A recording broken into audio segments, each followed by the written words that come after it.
ಆಕಾಶವಾಣಿ ಪ್ರದೇಶ ಸಮಾಚಾರ ಓದುತ್ತಿರುವವರು ಹರ್ಷವರ್ಧನ್ ಶೀಲ್ವಂತ್.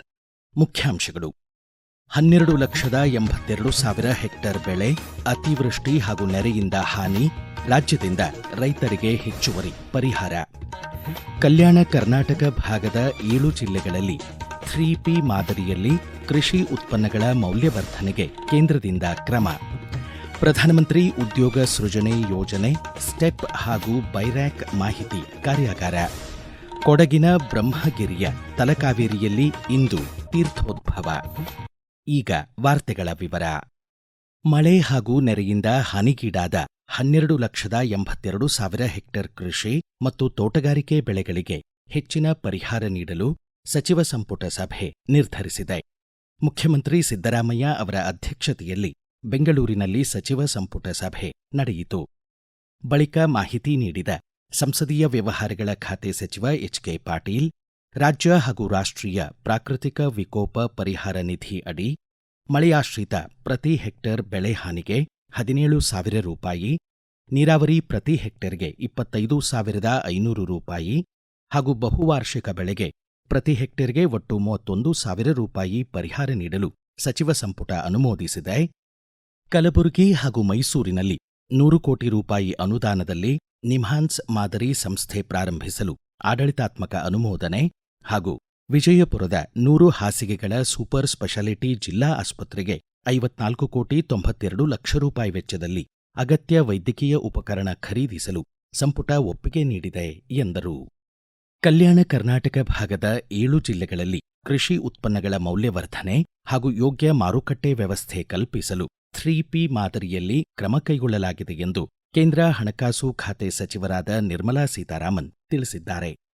ರಾಯಚೂರು ಜಿಲ್ಲೆ ಸಿಂಧನೂರು ತಾಲೂಕು ಜವಳಗೇರ ಗ್ರಾಮದಲ್ಲಿ ತೊಗರಿ ಹಾಗೂ ಕಡಲೆ ಬೆಳೆಗಳ ಸಂಸ್ಕರಣಾ ಕೇಂದ್ರ ಹಾಗೂ ರೈತ ತರಬೇತಿ ಕೇಂದ್ರ ಮತ್ತು ಬಳ್ಳಾರಿ ಜಿಲ್ಲೆ ಸಿರುಗುಪ್ಪ ತಾಲೂಕು ಕೊಂಚಿಗೇರಿ ಗ್ರಾಮದಲ್ಲಿ ಖಾರದ ಪುಡಿ ಮತ್ತು ಫ್ಲೇಕ್ಸ್ನ ಸಂಸ್ಕರಣೆಗಾಗಿ ಸಾಮಾನ್ಯ ಸೌಲಭ್ಯ ಕೇಂದ್ರ ಅವರು ಉದ್ಘಾಟಿಸಿದರು. ಒಟ್ಟು 3.5 ಕೋಟಿ ರೂಪಾಯಿ ವೆಚ್ಚದಲ್ಲಿ ಬೀದರ್ ಜಿಲ್ಲೆಯಲ್ಲಿ ಸೋಯಾ ಹಾಲು ಹಾಗೂ ಸೋಯಾ ಗಿಣ್ಣದ ತೋಫು ಉತ್ಪನ್ನಗಳ ಮೌಲ್ಯವರ್ಧಿಸಬಲ್ಲ ಸಂಸ್ಕರಣಾ ಹಾಗೂ ರೈತ ತರಬೇತಿ ಕೇಂದ್ರ, ಕಲಬುರಗಿ ಜಿಲ್ಲೆಯಲ್ಲಿ ಜೋಳದ ಹಿಟ್ಟು ಹಾಗೂ ಜೋಳದ ಫ್ಲೇಕ್ಸ್ ತಯಾರಿಸುವ ಕೇಂದ್ರ, ಯಾದಗಿರಿ ಜಿಲ್ಲೆಯಲ್ಲಿ ಶೇಂಗಾ ಎಣ್ಣೆ ಹಾಗೂ ಶೇಂಗಾ ಬೆಣ್ಣೆ ತಯಾರಿಕಾ ಘಟಕ, ಬಳ್ಳಾರಿಯಲ್ಲಿ ಖಾರದ ಪುಡಿ ಹಾಗೂ ಮೆಣಸಿನ ಚಕ್ಕೆಗಳನ್ನು ಸಂಸ್ಕರಿಸುವ ಘಟಕ, ಕೊಪ್ಪಳ ಜಿಲ್ಲೆಯಲ್ಲಿ ಮಾವಿನಕಾಯಿ ಹಾಗೂ ಪಪ್ಪಾಯ ಹಣ್ಣು ಸಂಸ್ಕರಣೆ ಘಟಕ, ವಿಜಯನಗರ ಹಾಗೂ ರಾಯಚೂರು ಜಿಲ್ಲೆಗಳಲ್ಲಿ ತೊಗರಿ ಮತ್ತು ಕಡಲೆ ಬೆಳೆಗಳ ಸಂಸ್ಕರಣಾ ಘಟಕ ಹಾಗೂ ರೈತ ತರಬೇತಿ ಕೇಂದ್ರಗಳನ್ನು ಸಂಸದರ ಪ್ರಾದೇಶಿಕ ಅಭಿವೃದ್ಧಿ ಯೋಜನೆ ನಿಧಿ ಅಡಿ ಸ್ಥಾಪಿಸಲಾಗಿದೆ ಎಂದು ನಿರ್ಮಲಾ ಸೀತಾರಾಮನ್ ಹೇಳಿದರು. ಚಿನ್ನದ ಗಣಿಯ ಊರು ರಾಯಚೂರಿನ ರೈತರಿಗೆ ನನ್ನ ಪ್ರಣಾಮಗಳು. 7 ಜಿಲ್ಲೆಯಲ್ಲಿ ಘಟಕಗಳು तैयारागिवे. ऐसे सेंटर्स 7 जिला में बनाने के लिए ये प्रयत्न है. कल कोप्पल में एक हुआ, आज इधर रायचूर में दूसरा. ऐसे करके टोटल 7 कल्याण कर्नाटका के जिले में ऐसे एग्रीकल्चरल प्रोसेसिंग यूनिट मेरे MP लैब्स के फंड्स और प्राइवेट पार्टनरशिप जैसे ITC जैसे कंपनी आपके प्रोडक्ट्स को मार्केटिंग के लिए आपसे खरीदने वाले 3 एकजुट होकर के कल्याण कर्नाटका के किसानों के आय बढ़ाने के लिए छोटा सा कदम हम आपके सामने रख रहे हैं. 3.5 करोड़ मेरा MP लैब्स इन 7 यूनिट्स के लिए खर्च कर रहे हैं. 7 units for 7 different products, all agricultural उत्पादन आ रही है. वो सब कर्नाटका के बेंगलुरु या रायचूर सब जगह जा सकते हैं. ಕೇಂದ್ರ ಹಣಕಾಸು ಖಾತೆ ಸಚಿವರಾದ ನಿರ್ಮಲಾ ಸೀತಾರಾಮನ್ 4 ದಿನಗಳ ರಾಜ್ಯ ಪ್ರವಾಸವನ್ನು ಇಂದಿಗೆ ಪೂರ್ಣಗೊಳಿಸಲಿದ್ದಾರೆ. ಇಂದು ಬೆಳಗ್ಗೆ 10:30ಕ್ಕೆ ವಿಜಯನಗರ ಜಿಲ್ಲೆ ಕೂಡ್ಲಿಗಿ ತಾಲೂಕು ಕಸಾಪುರ ಗ್ರಾಮದಲ್ಲಿ ಸಂಸದರ ಪ್ರಾದೇಶಿಕ ಅಭಿವೃದ್ಧಿ ನಿಧಿ ಯೋಜನೆ ಅಡಿ ರೈತರ ತರಬೇತಿ ಕೇಂದ್ರ ಹಾಗೂ ಕೃಷಿ ಮತ್ತು ತೋಟಗಾರಿಕೆ ಉತ್ಪನ್ನಗಳ ಸಂಸ್ಕರಣಾ ಕೇಂದ್ರವನ್ನು ಉದ್ಘಾಟಿಸಲಿದ್ದಾರೆ. ರಾಜ್ಯದಲ್ಲಿ ಪ್ರಸ್ತುತ ಒಟ್ಟು 11,800 ಕೋಟಿ ರೂಪಾಯಿ ಹೂಡಿಕೆಯ 9 ಮಹತ್ವದ ರೈಲ್ವೆ ಯೋಜನೆಗಳು ಪ್ರಗತಿಯಲ್ಲಿವೆ ಎಂದು ರೈಲ್ವೆ ಖಾತೆ ರಾಜ್ಯ ಸಚಿವ ವಿ. ಸೋಮಣ್ಣ ತಿಳಿಸಿದ್ದಾರೆ. ತುಮಕೂರಿನ ತಿಪ್ಪರಾಜನಹಳ್ಳಿ ಹಾಗೂ ಊರುಕೆರೆ ಗ್ರಾಮದ ರೈಲ್ವೆ ನಿಲ್ದಾಣಗಳ ಕಾಮಗಾರಿ ಪರಿಶೀಲಿಸಿ ಮಾತನಾಡಿದರು.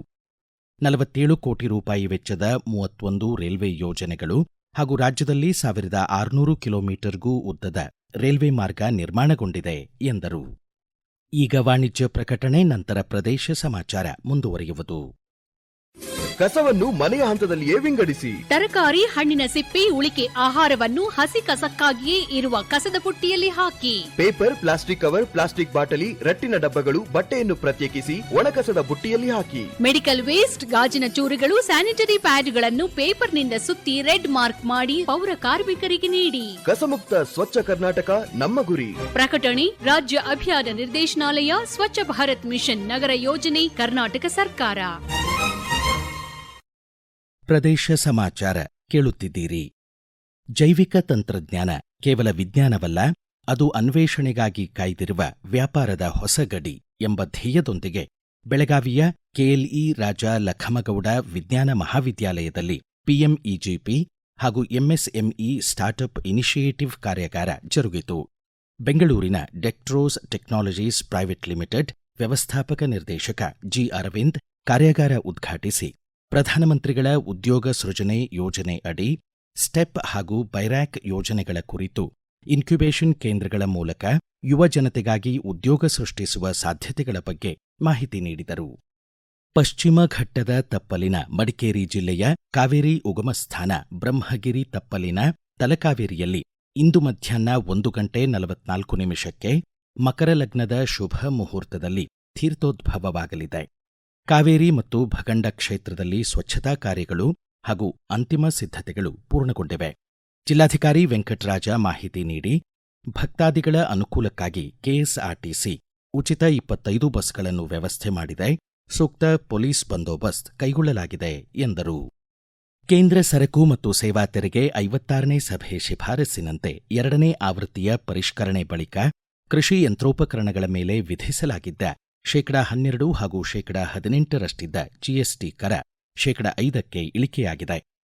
ಕೋಲಾರ ಜಿಲ್ಲೆಯ ರೈತ ಅಬ್ಬಣಿ ಶಿವಪ್ಪ ಕೃಷಿಗಾಗಿ ಟ್ರ್ಯಾಕ್ಟರ್ ಹಾಗೂ ಯಂತ್ರೋಪಕರಣ ಖರೀದಿಸಿದ್ದು ಜಿಎಸ್ಟಿ ಕರ ದರದ ಇಳಿಕೆಯಿಂದ ತಮಗೆ ಸಾವಿರಾರು ರೂಪಾಯಿ ಉಳಿತಾಯವಾಗಿದೆ ಎಂದು ಆಕಾಶವಾಣಿಗೆ ತಿಳಿಸಿದ್ದಾರೆ. ಕೇಂದ್ರ ಸರ್ಕಾರ ಜಿಎಸ್ಟಿ ಕಡಿಮೆ ಮಾಡಿ ರೈತರಿಗೆ ಸಂಬಂಧಪಟ್ಟಿರುವಂತಹ ಯಂತ್ರೋಪಕರಣಗಳ ಬೆಲೆ ಕಡಿಮೆ ಆಗಿರುವಂತದ್ರಲ್ಲಿ ಟ್ರಾಕ್ಟರ್ ಸಂಬಂಧಪಟ್ಟಿರುವಂತಹ ಕೆಲವೊಂದು ಇನ್ಸ್ಟ್ರೂಮೆಂಟ್ ಗಳನ್ನ ನಾವು ತಗೊಂಡಿದೀವಿ. ನಮಗೆ ಸಾವಿರಾರು ರೂಪಾಯಿ ಉಳಿತಾಯನೂ ಆಗಿದೆ. ದೇಶದಲ್ಲಿ ರೈತರಿಗೆ ಬಹಳ ಅನುಕೂಲ ಆಗ್ತಾ ಇದೆ. ರೈತರಿಗೆ ಅವ್ರು ಬೆಳೆದಂತ ಬೆಳೆಗೆ ಬೆಲೆ ಸಿಗದೆ ಇವತ್ತು ಸಂಕಷ್ಟದಲ್ಲಿದ್ದಂತ ಸಮಯದಲ್ಲಿ ಯಂತ್ರೋಪಕರಣಗಳ ಮೂಲಕ ಮುಂದಿನ ದಿನಗಳಲ್ಲಿ ಟೆಕ್ನಾಲಜಿನ ಬಳಸಿ ಕೃಷಿ ಮಾಡೋದ್ರಿಂದ ಬಹಳ ಅನುಕೂಲ ಆಗ್ತದೆ. ಕೃಷಿಗೆ ಸಂಬಂಧಪಟ್ಟ ಯಂತ್ರೋಪಕರಣಗಳಿಗೆ ಮತ್ತಷ್ಟು ಬೆಲೆ ಕಡಿಮೆ ಆಗೋದ್ರಿಂದ ಬಹಳ ಅನುಕೂಲ ಆಗ್ತದೆ ಅನ್ನೋದು ನಾವು ಈ ಸಮಯದಲ್ಲಿ ಹೇಳಕ್ಕೆ ಇಷ್ಟಪಡ್ತೀವಿ. ಧಾರವಾಡ ಹಾಗೂ ವಿಜಯನಗರ ಜಿಲ್ಲೆ ಹೊಸಪೇಟೆಯ ಆಕಾಶವಾಣಿ ಹಾಗೂ ದೂರದರ್ಶನ ಪ್ರಸರಣ ಕೇಂದ್ರದಲ್ಲಿ ಚಾಲಕರಾಗಿ 30ಕ್ಕೂ ಹೆಚ್ಚು ವರ್ಷಗಳ ಕಾಲ ಸೇವೆ ಸಲ್ಲಿಸಿ ನಿವೃತ್ತರಾಗಿದ್ದ ಸಿ ಬಸವರಾಜ್ ನಿನ್ನೆ ಹೊಸಪೇಟೆಯಲ್ಲಿ ನಿಧನರಾದರು. ಅವರಿಗೆ 61 ವರ್ಷ ವಯಸ್ಸಾಗಿತ್ತು. ಪಾರ್ಥಿವ ಶರೀರದ ಅಂತ್ಯಕ್ರಿಯೆ ಇಂದು ಬೆಳಗ್ಗೆ 11 ಗಂಟೆಗೆ ಹೊಸಪೇಟೆಯಲ್ಲಿ ಜರುಗಲಿದೆ. ಆಕಾಶವಾಣಿ ಹಾಗೂ ದೂರದರ್ಶನದ ಅಧಿಕಾರಿ ವರ್ಗ ಸಂತಾಪ ವ್ಯಕ್ತಪಡಿಸಿದೆ. ಶಾಲಾ ಶಿಕ್ಷಣ ಇಲಾಖೆ ಆಯೋಜಿಸಿದ್ದ ಅಂತರ್ ಪದವಿ ಪೂರ್ವ ಮಹಾವಿದ್ಯಾಲಯಗಳ ಜಿಲ್ಲಾ ಮಟ್ಟದ ಸ್ಪರ್ಧೆಯಲ್ಲಿ ಒಳಾಂಗಣ ಕ್ರೀಡೆ ಚೆಸ್ ಸ್ಪರ್ಧೆಯಲ್ಲಿ ವಿಜಯನಗರ ಜಿಲ್ಲೆ ಹೊಸಪೇಟೆಯ ನ್ಯಾಷನಲ್ ಕಾಲೇಜಿನ ಪ್ರಥಮ ಪಿಯುಸಿ ವಿದ್ಯಾರ್ಥಿ ಎಂಕೆ ಸಂಜನಾ ರಾಜ್ಯಮಟ್ಟಕ್ಕೆ ಆಯ್ಕೆಯಾಗಿದ್ದಾರೆ. ಪ್ರದೇಶ ಸಮಾಚಾರಕ್ಕಾಗಿ ಸಂಜನಾ ತಮ್ಮ ಸಂತಸ ಹಂಚಿಕೊಂಡಿದ್ದಾರೆ. ಇತ್ತೀಚೆಗೆ ಕೊಟ್ಟೂರಿನಲ್ಲಿ ನಡೆದ ಶಾಲಾ ಶಿಕ್ಷಣ ಇಲಾಖೆಯವರು ನಡೆಸಿದ ಜಿಲ್ಲಾ ಮಟ್ಟದ ಚೆಸ್ ಸ್ಪರ್ಧೆಯಲ್ಲಿ ಪ್ರಥಮ ಸ್ಥಾನ ಪಡೆದು ರಾಜ್ಯ ಮಟ್ಟದ ಚೆಸ್ ಸ್ಪರ್ಧೆಗೆ ಆಯ್ಕೆಯಾಗಿದ್ದೇನೆ. ಇದಕ್ಕಾಗಿ ತಯಾರಿ ನಡೆಸುತ್ತಿದ್ದೇನೆ. ನನಗೆ ಚೆಸ್ ತುಂಬಾ ಇಷ್ಟವಾದ ಕ್ರೀಡೆಯಾಗಿದೆ. ನನ್ನ ರೋಲ್ ಮಾಡೆಲ್ ದಿವ್ಯಾ ದೇಶ್ಮುಖ್ ಆಗಿದ್ದಾರೆ. ಸ್ವಚ್ಛ ಭಾರತ ಅಭಿಯಾನ ವಿಶೇಷ ಆಂದೋಲನ 5.0 ಅಡಿ ಧಾರವಾಡ ಜಿಲ್ಲೆ ಹುಬ್ಬಳ್ಳಿಯ ಶ್ರೀ ಸಿದ್ಧಾರೂಢ ಸ್ವಾಮೀಜಿ ರೈಲು ನಿಲ್ದಾಣ ಹಾಗೂ ವಿಜಯನಗರ ಜಿಲ್ಲೆ ಹೊಸಪೇಟೆಯ ರೈಲು ನಿಲ್ದಾಣದಲ್ಲಿ ನೈಋತ್ಯ ರೈಲ್ವೆ ಉಪವಿಭಾಗೀಯ ಕಚೇರಿ ಸ್ವಚ್ಛತಾ ಹಿ ಸೇವಾ ಅಭಿಯಾನ ಕೈಗೊಂಡಿತು. ಕೊನೆಯಲ್ಲಿ ಮತ್ತೊಮ್ಮೆ ಮುಖ್ಯಾಂಶಗಳು.